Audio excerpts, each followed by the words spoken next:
Hi everybody.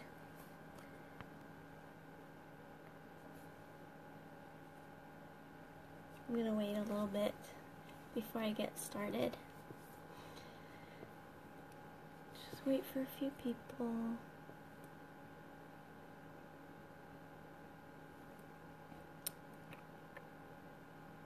I'm gonna get my laptop real quick.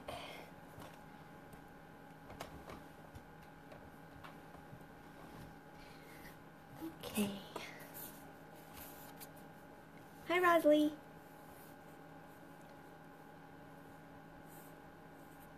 I'm just gonna wait a few minutes while I set up here.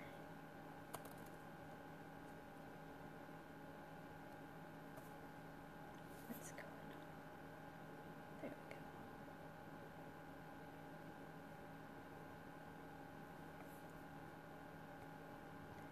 Okay.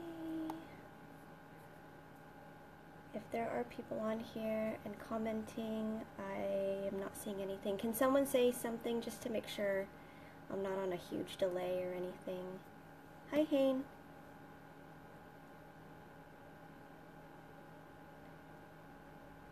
Okay.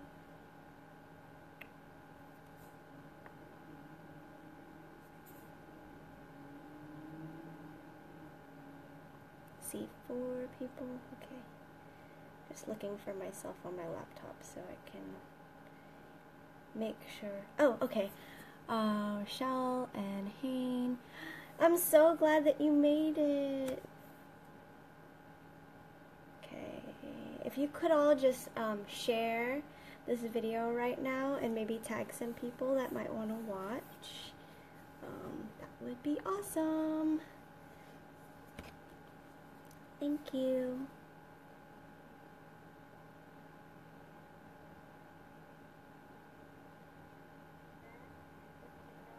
Let me turn off my volume. Okay. Alright guys. Hi Amy, hi Kelly. Alright, so I got you guys on my laptop and on my phone, and I'm ready to go. Okay, I'm Marissa. Some of you know me, some of you don't, some of you are new, some of you are old, and I'm kind of in the middle.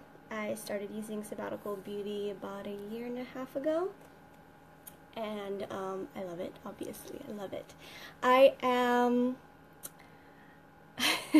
It's kind of tight, actually. You know what, is it because it's too, Amy, is it because the headband is too tight or too loose? Because I got this at a Japanese dollar store and it's actually kind of tight on me, and I have a small head. I have to wear kid-size hats.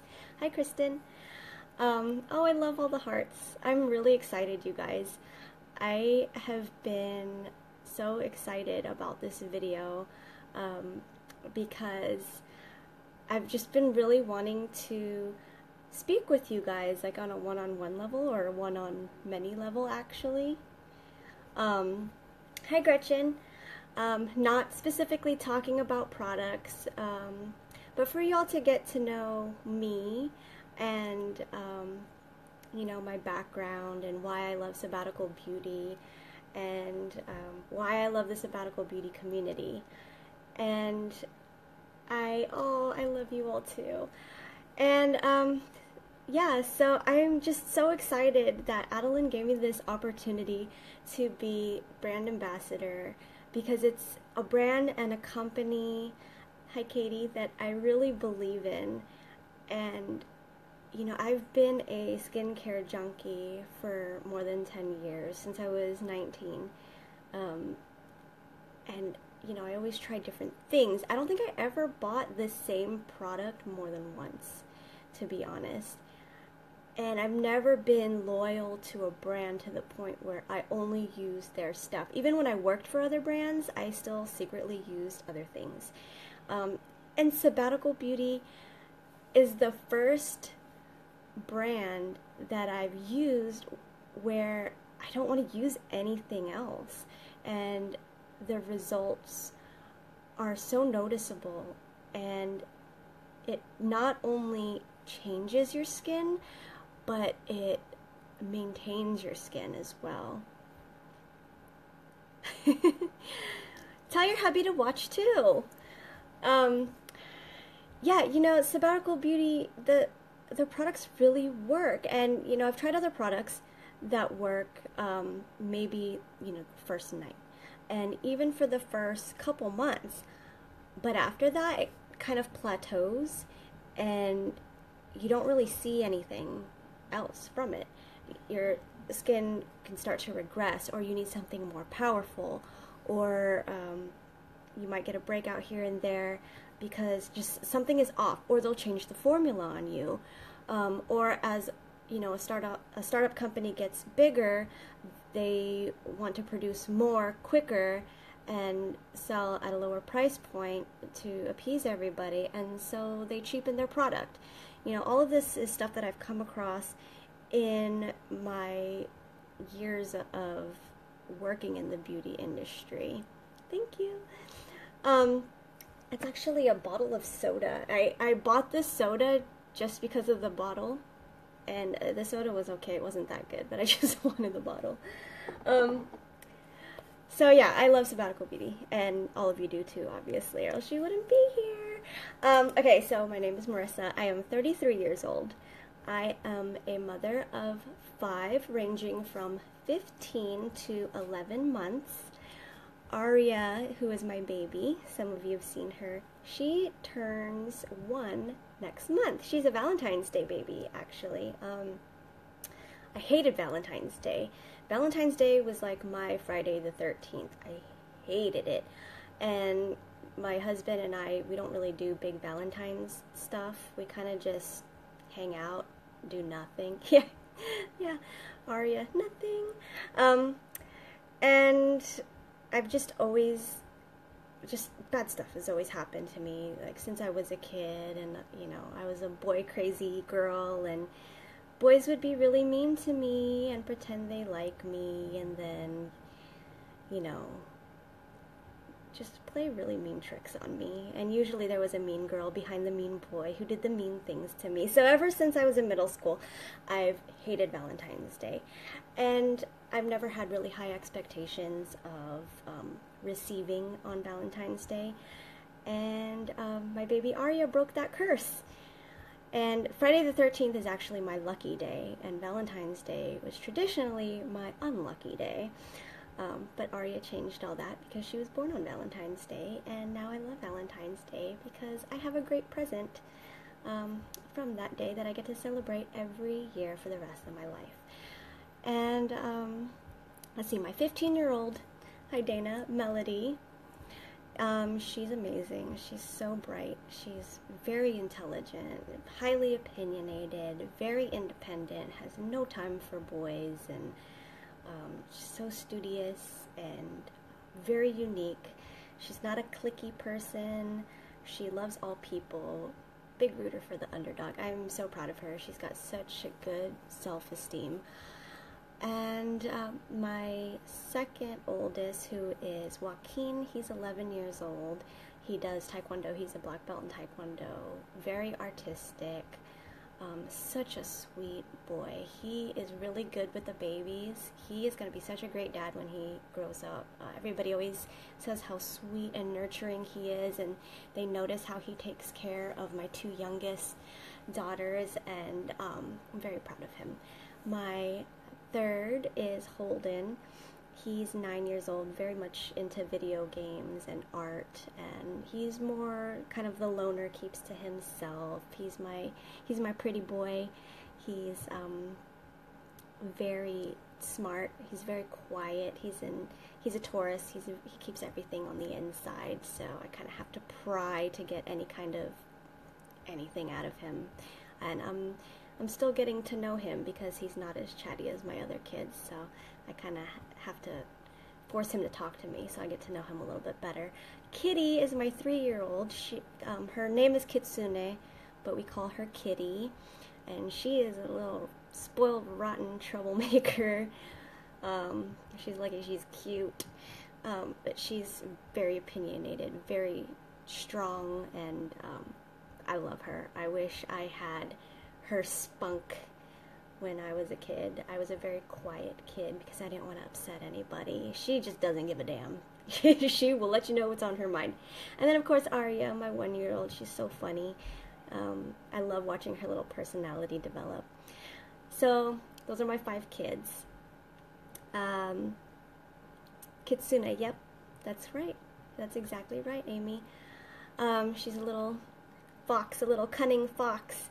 And my husband, he works in Silicon Valley. He's an SEO. He taught me everything he knows. So I do some SEO, which is search engine optimization. I do that on the side. I have a couple clients that I work for, and I can do it all in bed, in my pajamas, or with no pants. And that's just kind of my sabbatical beauty money. Actually, all the money that I make from clients goes to sabbatical beauty. So that's a little bit about me. I've been a makeup artist for more than 10 years, maybe about 13 years now. I have done runway, weddings, editorials. I like to do photo shoots. I'm kind of stepping away from the whole makeup scene now, just because I've learned that I like to be more of an observer. I really like taking pictures, so I just recently got a camera, and I love capturing the beauty versus creating it more. I think just having a different perspective, because it's less hands-on, and I get to step away from the whole picture of beauty, and I get to just freeze it, for a split second and capture it, and that's how I'll see that moment forever. And I think it's beautiful. So I'm dabbling into some photography. Canon, yes, I have a Canon too. And I actually learned on a Nikon, but I am a Canon user. And what else? I love to knit. This is my cardigan that's actually just a giant blanket with holes that I can put my arms through. And I love to crochet. I love to sew.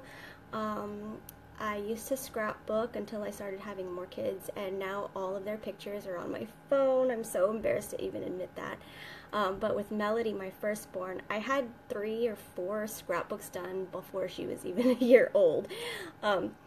And now I just don't have time for that. And what else do I like to do? Anything that requires gluing with E6000 glue, I love E6000 glue. It bonds everything and anything forever. I made jewelry for a long time and sold on Etsy. I have something like 800 sales on Etsy from when I used to make jewelry. That was a long time ago, though. And let's see, what else? Oh, I love to sing. I love music. Music was my first love and passion. Far left in the frame. Is that my right? This? Are we talking about this guy? This is a Mermicorn. Oh, that's my laptop, yeah. I have it up just in case there's a comment delay and you guys say something, and I'm just checking the comments every now and then to make sure I didn't miss anything that I see on my phone here. So I'll put that a little bit more out of sight.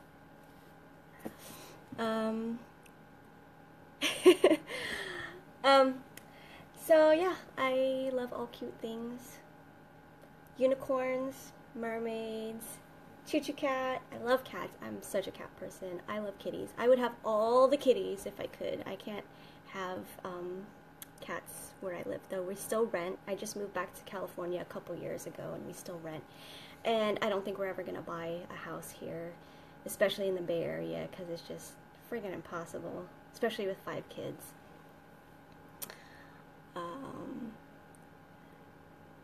No, it wasn't a little animal. It was me. And, yeah, I love kitties so much. And, I don't know, I guess that's kind of it. I grew up in California, Northern California, the Bay Area.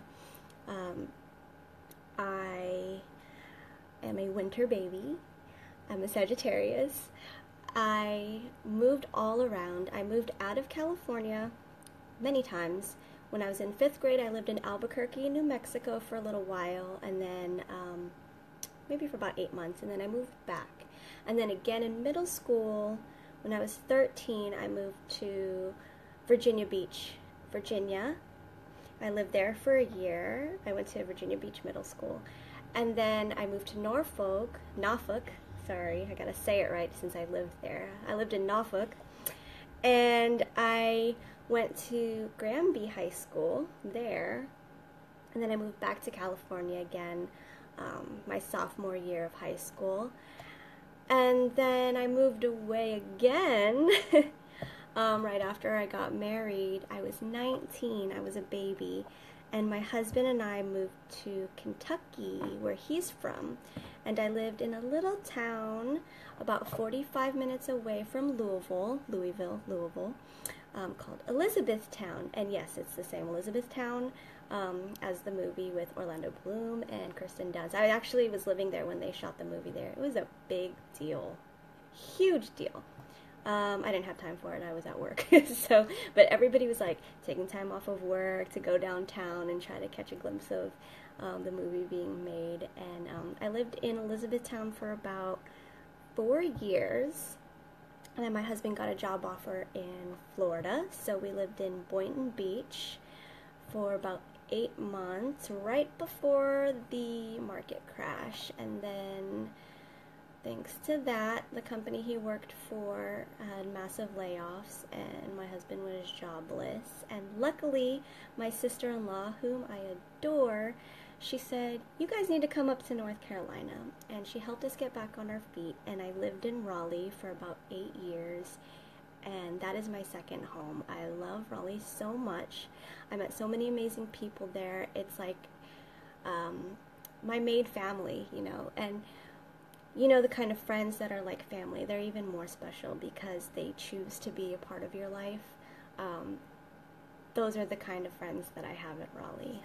So I really miss them a lot. And then I moved back here a couple years ago because my husband got an amazing job offer in Silicon Valley, and we're all living here. My entire family's here, and my kids get to grow up with their cousins. So that's my life story in terms of where I've lived geographically. I lived in the South for a really long time, so I'm more socially aware, I think, than a lot of the people who have never left California, because in the Bay Area, it's we're like in our own little diverse bubble, and we don't really think about racism the way the rest of the country does, because we don't really experience it here. Everybody is just kind of like whatever. It's not really a thing, I guess. I mean, we all recognize our own races and cultures and ethnicities, and we, you know, we make jokes about it. We're all like kind of Asian cliquey. We make fun of ourselves and make fun of other people, and we all just kind of like hung out. And even though we were very much aware of our ethnic differences, it wasn't like a thing, I guess. I don't really know how to describe that to someone who's never lived in an environment like that or didn't grow up in an environment like that.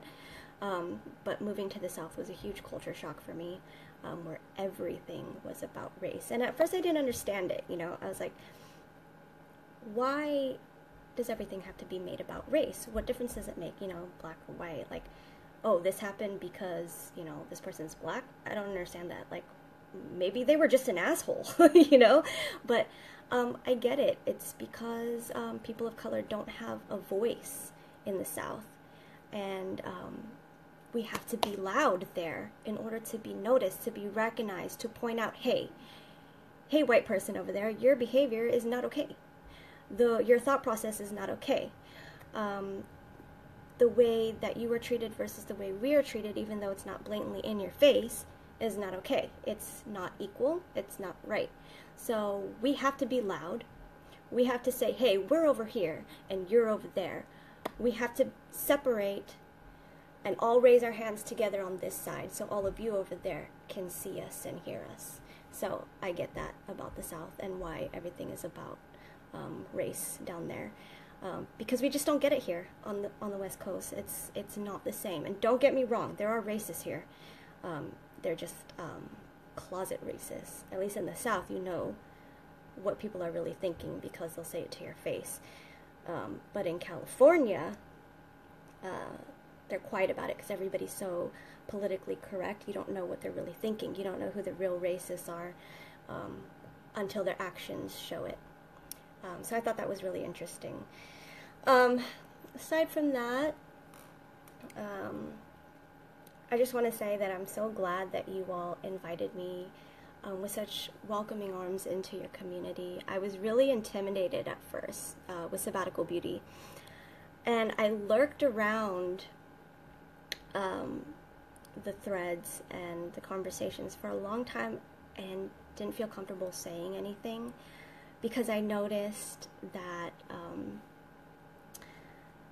like most of you guys are all either academics or have a college degree. You're very intelligent. All you women in the Sabbatical Beauty group are very educated, and I'm not. And I felt really intimidated by it. Like, I was so scared to sound stupid to all of you, you know, because I tested out of high school early because I got pregnant. I'm a teen mom. I got pregnant and had Melody when I was 17, and instead of going on to my senior year, I decided to test out, and because I wanted to stay home and raise her. I didn't want to leave her with a babysitter while I finished my education. And so I never went to college. I did read a lot. Luckily, in the age of the internet, if I wanted to learn about anything, I could look it up.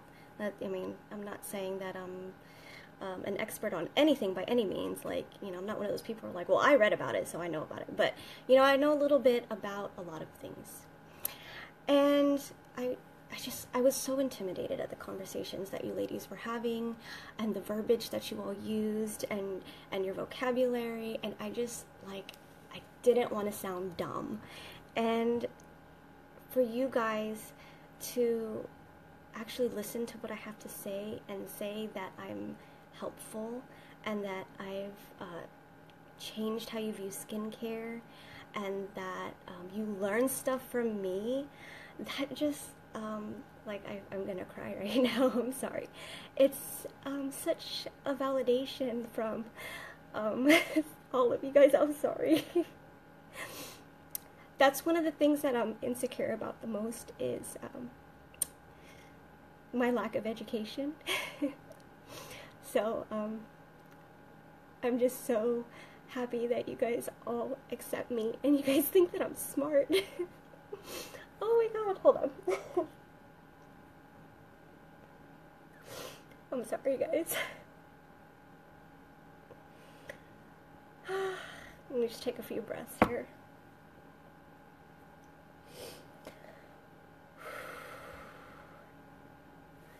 Okay. So anyway, you guys just make me so happy. You guys help me feel good about myself, and that's something that no one has ever done for me. You know, my grandmother, she thinks I'm really smart. A lot of the women in my family think I'm smart. My grandmother always used to remind me, you know, a college education doesn't make you smarter. You learn different things. You can learn a lot from college, but don't ever think that you're dumb because you didn't go.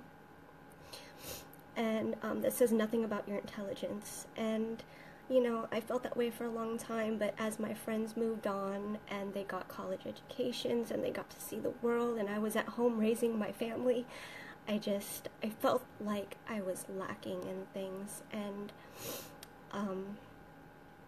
so that's one of my biggest insecurities, is my lack of education.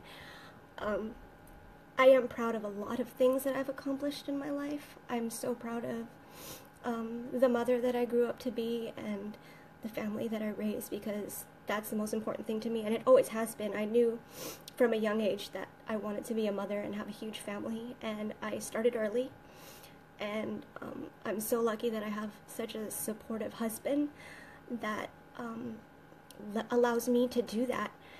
I was able to raise my own kids without having to send them to daycare. I was able to do a lot of soul searching for myself and dabble in all the little things that I'm interested in because I didn't have to work full time. And he allowed me to have the freedom to do that and not work a job that I didn't want to do. So I owe a lot of myself that I am today because I had that room to grow and explore. And I think because of that, I had the chance to, eventually meet all of you guys here at Sabbatical Beauty, and it's just so it's so affirming that you guys love me so much, because I love you guys all so much. Sorry. I'm so embarrassed right now. I want to pick up the mood around here. I want to be perkier right now. So if you guys have any questions, I'm opening up to some questions.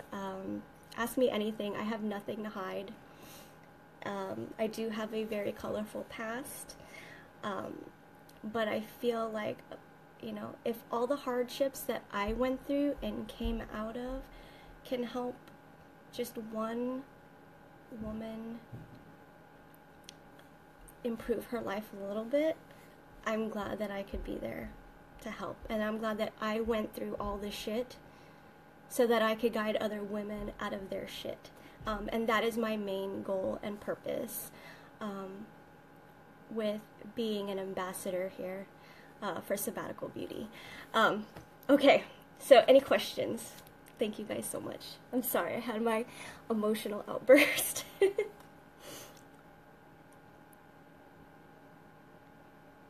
I'm just going to check the laptop here to make sure I didn't miss any of your comments.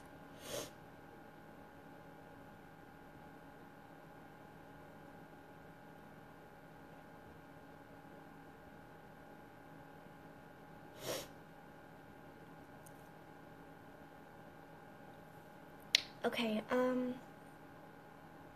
did you ever have a third life crisis? I don't know what you mean by third life. Maybe? Like, you mean as in soul, like lives? Like, career-wise? Oh, yeah, I have such, like, ADD with, stuff that I'm interested in. I can't commit to one thing because I'm so interested in, like, everything. I want to learn about everything. I always tell people I am a jack of all trades, master of my own identity. I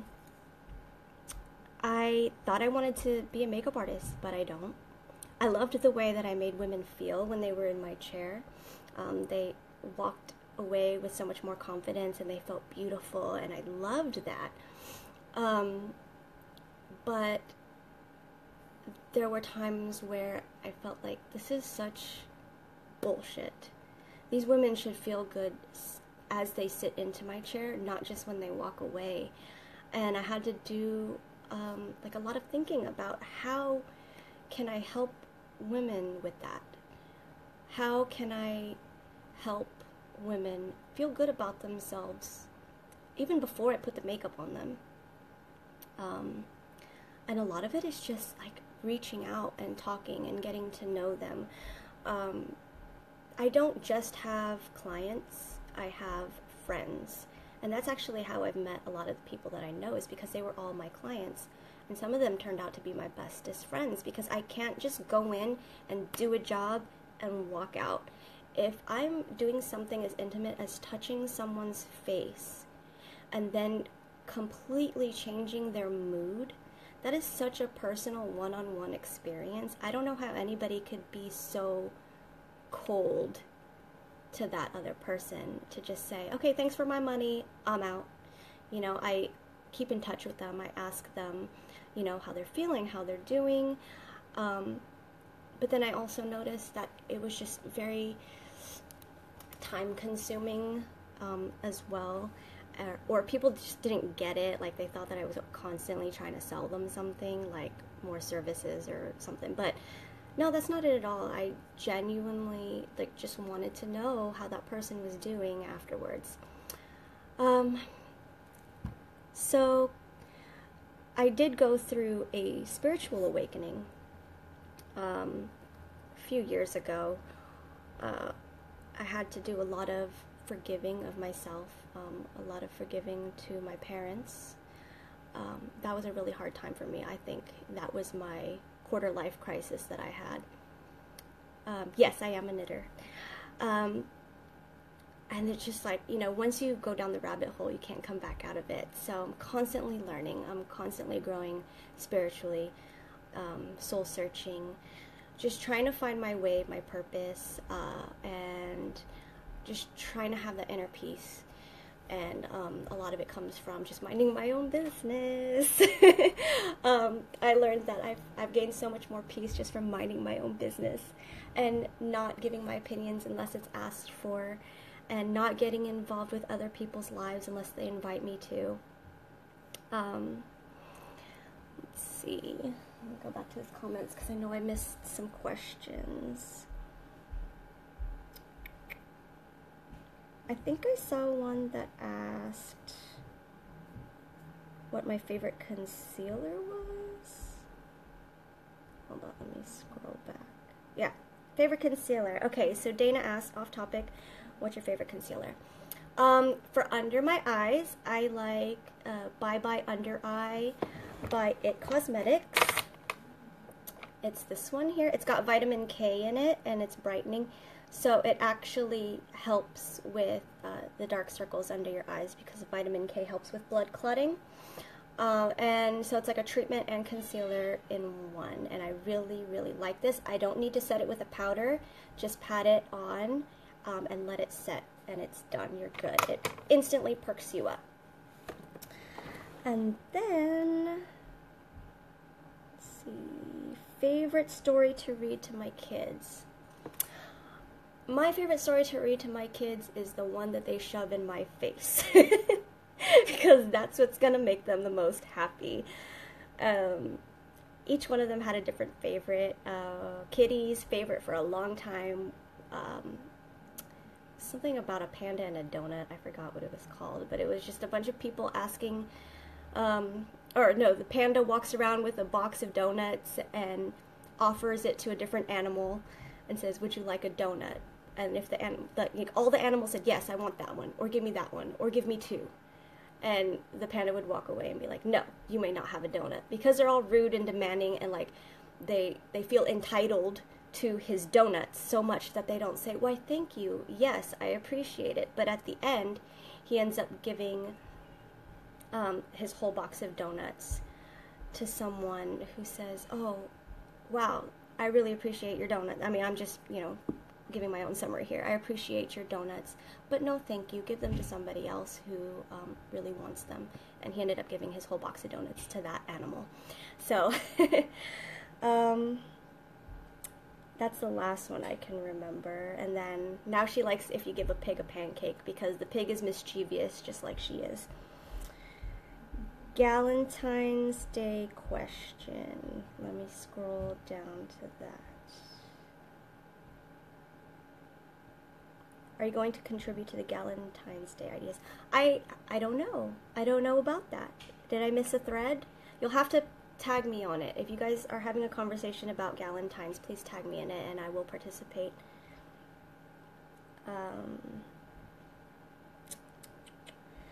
So, about this third life crisis thing, midlife crisis, third life crisis, quarter life crisis, I've been with my husband. I've known him since I was 15, and obviously I'm not the same person I was when I was 15, and let's be honest, men can't handle when a girl turns into a woman, and that was a hard lesson for him. When he met me, I was very meek. I had low self-esteem. I was a freaking doormat. And as I got older, I became a mother. I became stronger. I found my voice. I didn't put up with a lot of shit. And that was hard for him to take, I wasn't a partier. I didn't go out. I didn't party. I had no friends. I was a young mother. It's okay, Shar. Hi, I'm so glad you made it. And I was growing up. And I wanted to do grown-up things with my grown-up girlfriends and have a grown-up time. And, it was hard for him at first to get used to. And now we're all great. It was a long struggle, but my husband does his best to try to understand me. And he understands the whole me being independent and coming from a long line of independent and strong women. P.S. I have never met a submissive Asian woman in my life. So I have no idea where that stereotype comes from. Just wanted to throw that in there. Yeah, he knows the women in my family. He knows where I come from. He knows the woman that I am and the woman that I strive to be. And he is my rock. He wants to be there to support me in whatever I want to do. He knows I'm a good mother. He knows I'm a good wife. And I'm just glad that we got a chance to grow up together. So, because it's a hard thing. It's a really hard thing to go from being a child to an adult woman, especially when you have the transition of becoming a mother, and you go from being someone weak to someone strong, and then you go from being someone meek to being someone bold, and then you go from being a homebody to being someone social. It's very hard for a man, especially my man, to understand that, because he's always been about me. He's older than me, so he got all of his partying out of the way. He did, all the things that I missed out on, he got to do. And now that I'm an adult, I can do those things, but responsibly, because, I'm not the invincible teenager that I once thought that I was. So, anyway, I'm just a very all-around lucky girl. I've been lucky my whole life. I had a horrible childhood. I never wish to be a child ever again, or a teenager. But as soon as I was able to move out and have complete control over my own life, I've been very lucky. So I've had a very blessed life. I've been broke. I've been almost poor. I've had negative balance in my bank account. I've had times where I didn't know if I was going to have food for my children. We've been through it, my husband and I. We started off in a studio apartment with a box for a table and a mattress on the floor, no TV, no internet, nothing. That's why I had so many scrapbooks of Melody, because that's all I did all day was change her in different outfits and take pictures of her. And now we live in Silicon Valley, of all places. I never thought we'd be here. So it's nice when you start with nothing and you build a life together and you grow together. And I'm just lucky I didn't scare him away. And if I did, then he would have eventually come back to me. He would have been without me for a little bit and thought, what the fuck am I doing? She's an amazing woman, and would have called me back up, I'm sure of that. So yeah, any other questions, you guys? Oh, and I'm just going to come out and say it because I'm sure you're all curious. What is my ethnic background? Okay, so I get a lot of people think I'm Mexican. They think that I look super Mexican, especially when they know my last name. My maiden name is Ocampo, but I'm actually half Filipino. My dad is full Filipino, born in the Philippines. I am a daughter of immigrants. But my mother is from Hong Kong. She was born in Hong Kong, but she's not Chinese. She is Portuguese. And that confuses a lot of people because they're like, you're so Chinese, but you're not Chinese. And I'm like, yeah, well, as far as I know, I don't have any relatives from Portugal. I know nothing of my Portuguese heritage. Everything I know culturally from my mom's family is Chinese. They speak Cantonese fluently, and I guess my grandparents speak Portuguese fluently as well, but I've never heard them speak Portuguese because they've never had to use it, I guess.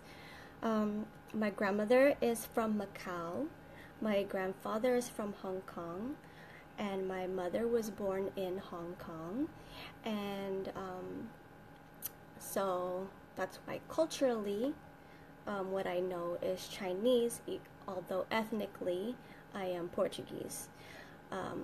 But I was raised by my dad and his family, so I am 100% culturally Filipino.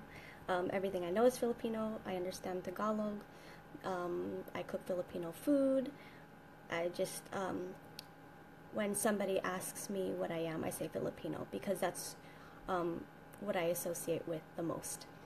So in case you were all curious, I am half Filipino and half Portuguese, culturally Chinese. I do have some half Mexican stepbrothers, or sorry, half brothers. My dad was married to a Mexican woman for a long time, so I was raised by my Mexican stepmother for a while. Favorite food? Asian food. Sushi. I mean, who doesn't love sushi, right?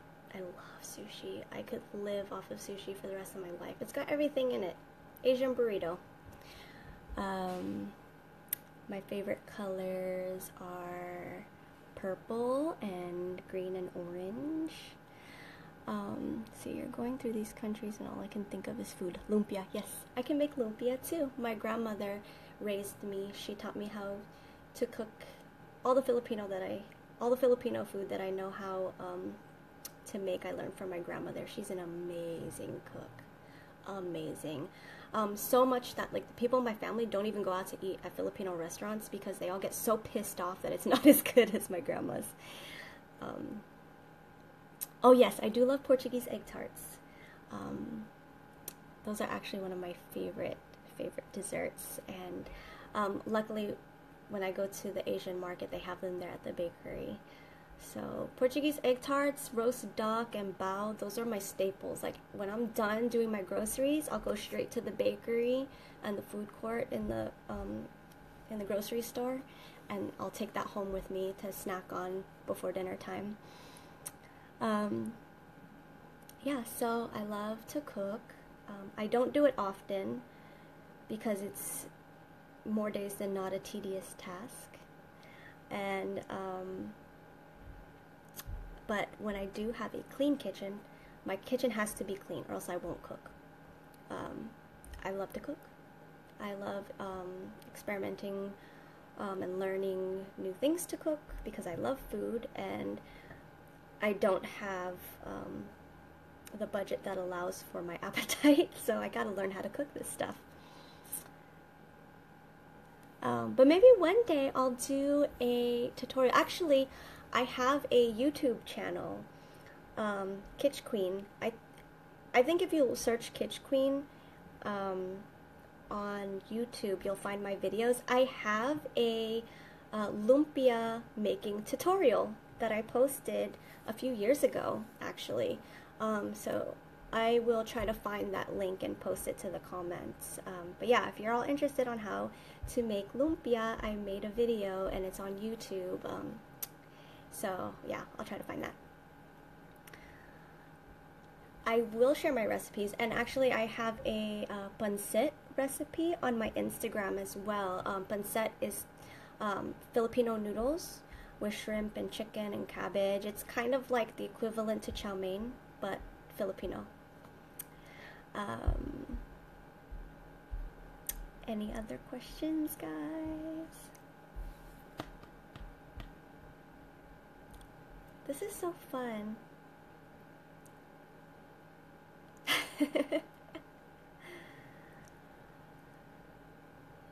I'm gonna check the laptop again real quick.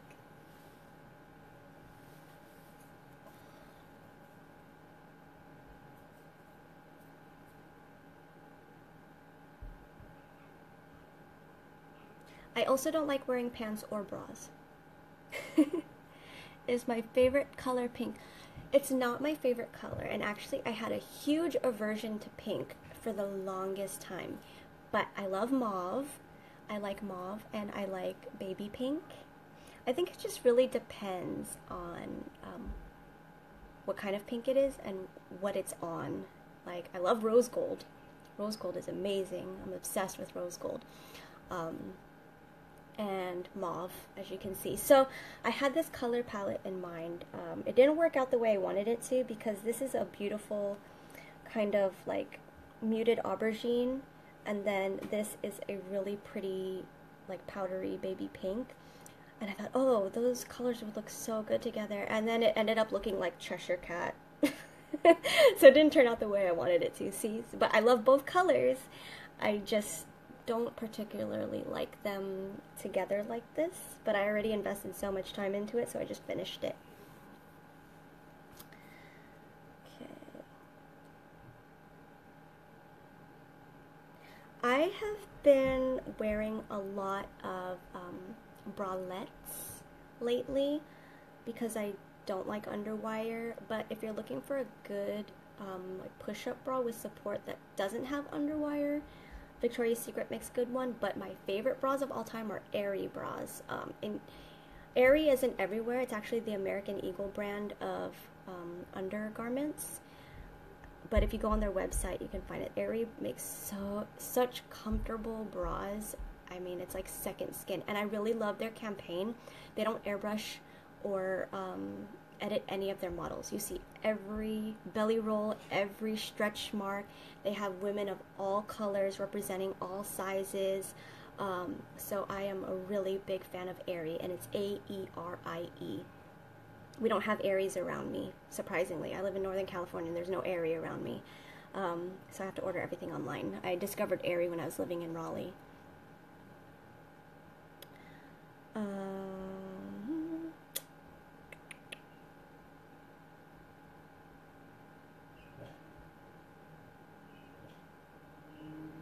I got these like sticky things too. I guess they're like nipple covers that just stick to your boob.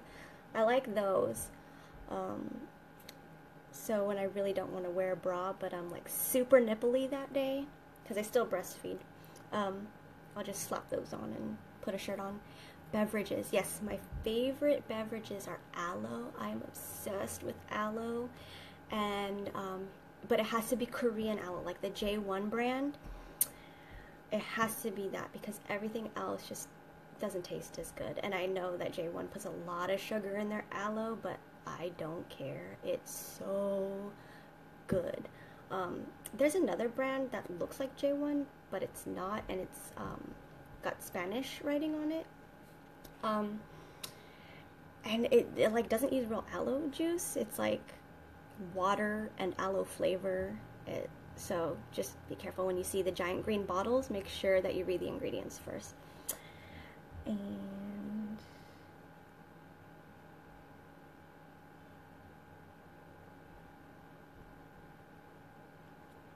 yes, Deb, I'm going to post the replay so you guys can watch and keep asking more questions if you want.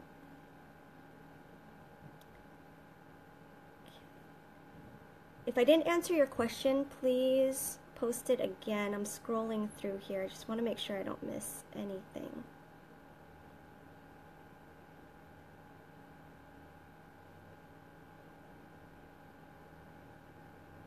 What does the tattoo on my arm say? Oh, it doesn't say anything. So it's a heartbeat with a music note in the middle. At the end is headphones. So this is my best friend tattoo with my best friend Jen Ryan. She's actually a model, an amateur model, and amazing. I met her. She was one of my clients at first, and she's actually now one of my bestest friends in the whole world. This is the glyph for best, and she has the glyph for friends. Or maybe it's the other way around, I forgot. But yeah. And we're both music lovers. She's like my music soulmate. these are my first tattoos. They're upside down and backwards to you guys, but I don't know if you can see.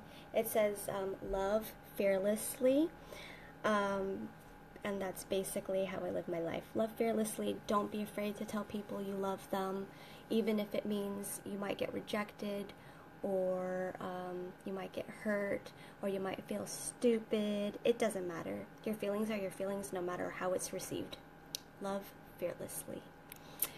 How many tattoos do I have? Let's see. So these count as 1, 2, 3, 4, 5. I've got a lotus behind here, 6, and then I have my tribal.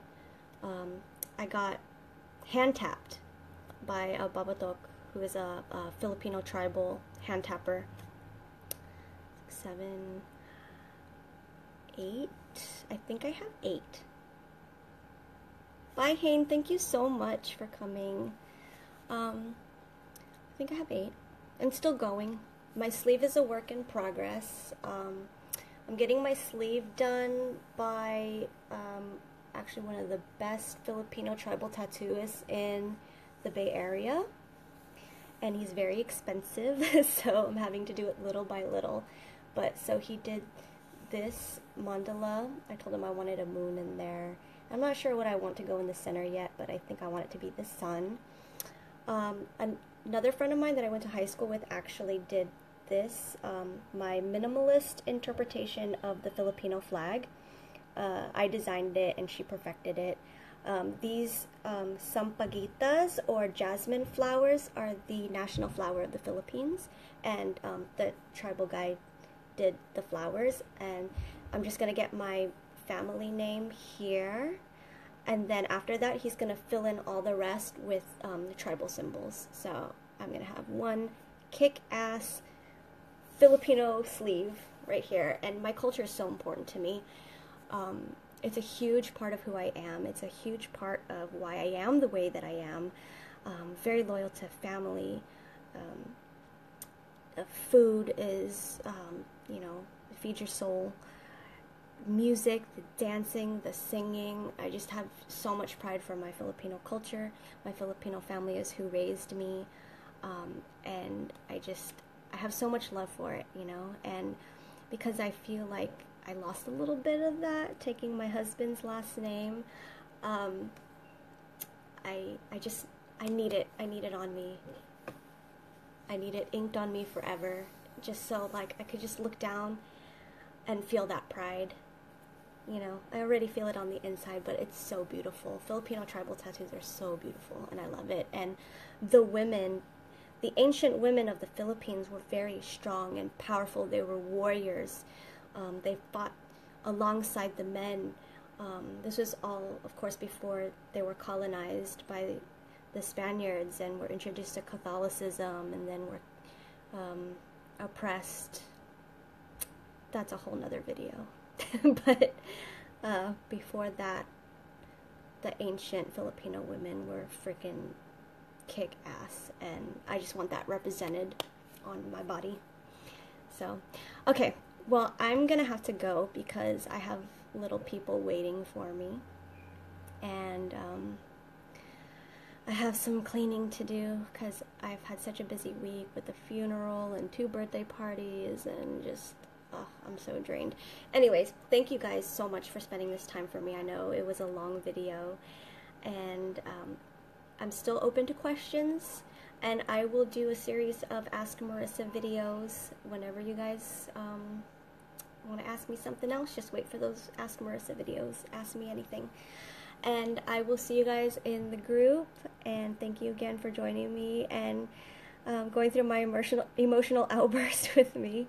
And I hope you all have a beautiful Sunday, and I will see you guys soon. Bye.